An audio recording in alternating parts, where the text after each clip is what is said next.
Soccer, the show here with Alan Ruff and myself, Peter Martin. We're looking at today's headlines, discussing them and looking ahead to the key games over the weekend. Let's not forget Scottish Cup final and FA Cup final as well. Manchester United, Chelsea down south, and here in Scotland it is of course Celtic against Motherwell. The build-up really starting to gather pace. But before we get to some of the chat that's been surrounding the Motherwell camp and the Celtic camp, let's deal with some of the headlines. And of course, the main one is Ladbrokes, the sponsors of the SPFL, have awarded the manager and the player of the year. It goes to Brendan Rodgers and Scott Brown. Yeah, quite rightly so. Scott Brown obviously cleaning up all the players' awards. I think Brendan Rodgers thought he was never going to get a Manager of the Year award, but he now has, and all credit to Ladbrokes for doing that. But yeah, I think the both of them deserve the awards easily. Yep, okay. Big hi to Kenny O'Hara, who's joined us on Facebook Live. We're on Twitter at PLZ Soccer, and also on Facebook Live and YouTube as well. You can like, share and subscribe with us and follow us. Pass it on to your mates as well on a regular basis. We'll look at the main headlines. So Scott Brown picks up the Player of the Year off the back of Sunday's award at the Scottish Football Writers. He's certainly matured as a player, I have to say. And I think it was good that the players picked him, the football writers picked him, and the sponsors have picked him, because it's been an unbelievable year for him. This is Scott Brown in his testimonial year. Yep, this is a new Scott Brown since Brendan Rodgers came. I think he's instilled what it's supposed to be like when you're a captain of a football club like Celtic. I think Scott, before Brendan came, was going his own sort of a way, not professionalism enough, fitness-wise, everything. But since Brendan's went there, he's obviously, risen to the standards that Brendan's given him, and I think he's been absolutely tremendous since on the field and off the field as well. Yep. There's been a couple of little stories that have emerged. Back page this morning, Scott Arfield obviously has signed a 4-year deal. I thought it was a lovely touch today that he's going to wear the number 37 just to honour his former teammate and of course friend in Craig Gowans at Falkirk. A brilliant touch by Scott. Yeah, it is. It's a tremendous gesture. Obviously a young lad losing his life so early, but it just shows you when you're teammates with people like that, you don't lose that connection, and it's good that he's carried it on at Rangers.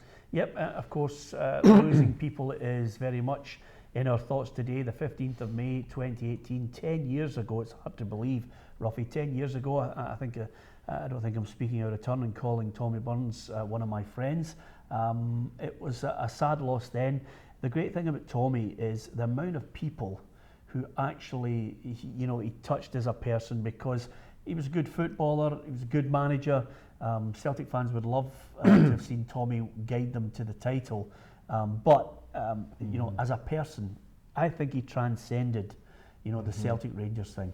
Yeah, there's no doubt about that. On and off the park, Tommy was a people's person. I think he went out his way, to be in touch with the supporters. And I'm not criticising lots of present day support players now, but back then Tommy was, he made sure that he spoke to every supporter.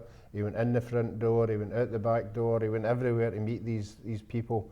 If I can give you one story, there's lots of stories, but one just to sum up, what he did outside of football. On a Friday, every Friday, Billy McNeil used to come into the dressing room with a pile of requests of visits to hospital, sick children, people in care homes, and he would shout out who could go to Sick Children's Hospital. Tommy's hand would go up first. Yeah. Who could go there? Tommy's hand would go up.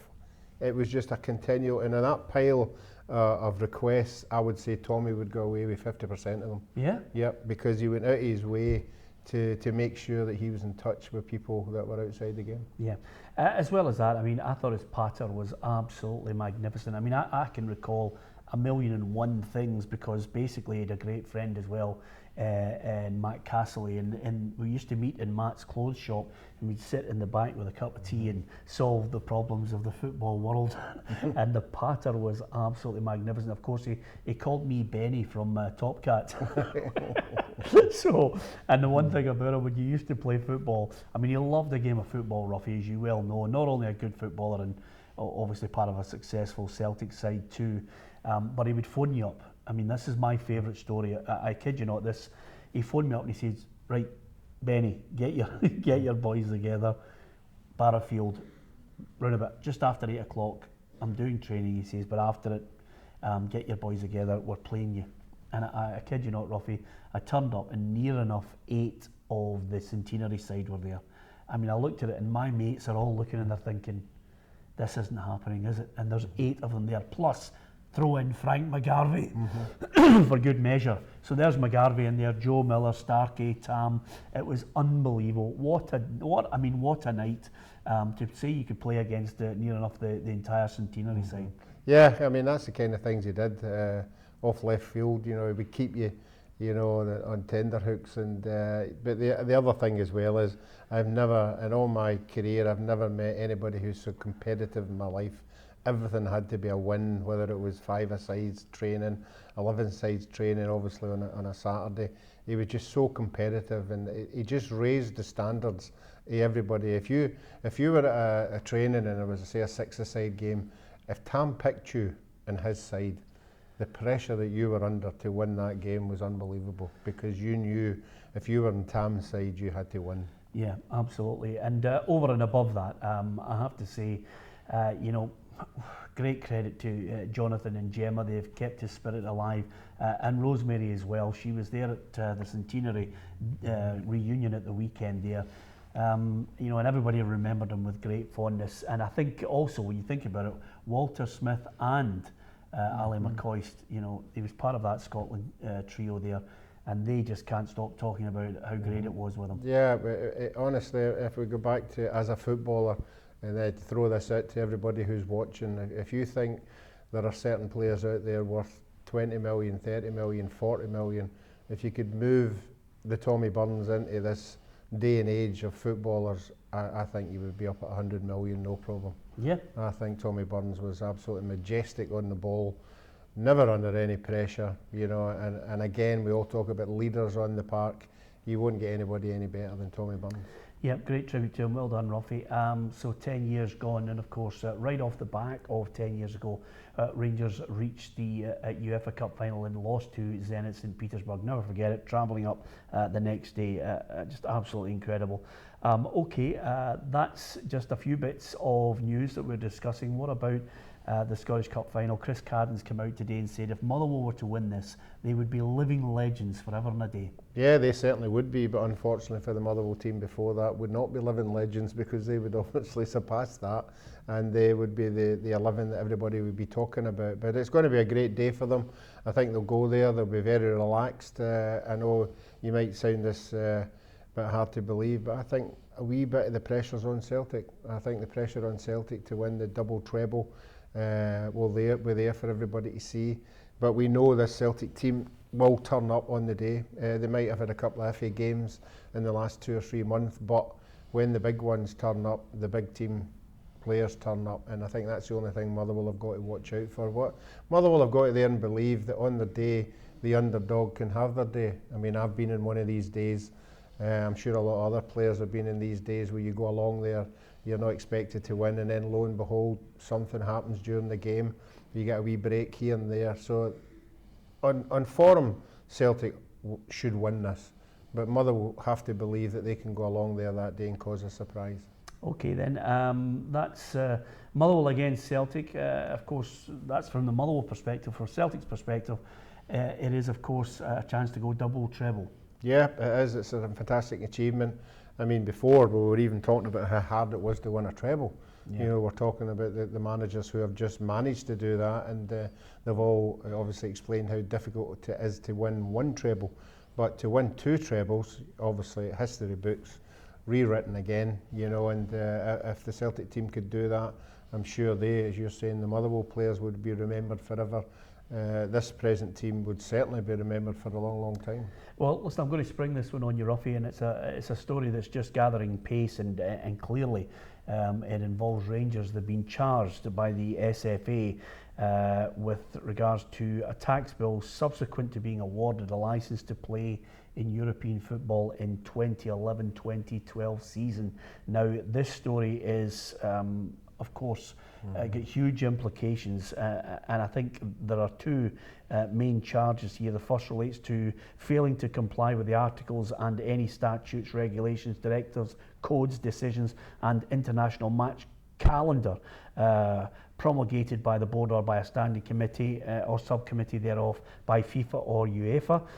The second charge alleges that Rangers did not follow rules that all members shall observe the principles of loyalty, integrity and sportsmanship in accordance with the rules of fair play.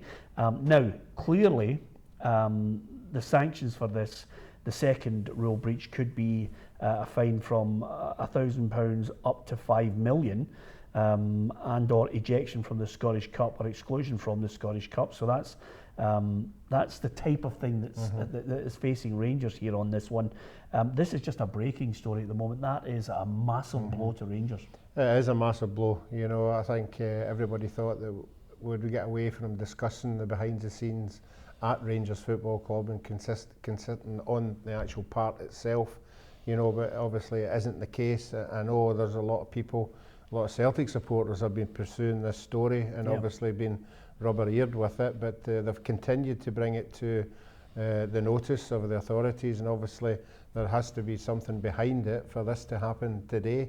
And obviously Rangers will have to talk themselves out of this one. Yeah, UEFA rules state that to clubs applying to play in Europe should have no payables overdue to the tax authorities, and I think this is where, on the evidence that was put forward in various cases to the High Court, and they with played Craig, in Europe, with the, and yes, and of course they were allowed in. This is with the Craig White case. Some things come out in that case that allowed, obviously, the SFA to look closer at it and seek legal advice on it. This story is going to grow arms and legs and going to gather a bit of pace. Rangers have a case to answer here on it. So I think, you know, it's not that we would be, it would be wrong to give our thoughts on the eventual outcome of this, because we've got to wait and see what the findings are and what case Rangers put forward on this one. So it's a developing story. It's not good news for Rangers, certainly not good news for Steven Gerrard on the, well, obviously, with the next couple of months, him coming in as the Rangers manager. What implications will it have for Rangers going forward? We'll wait to find that out. Don't forget, if you want all the latest news on this developing story as well, click on to the app. You can download it in Google Play or in the App Store as well. Give us your thoughts. And if you go into the app and go on Video Reporter, you can record a message. And if we use your video, then we'll send you out a little bit of memorabilia, sports memorabilia. You never know, you might even get a photograph of Ruffy with a perm. Thanks for watching tonight.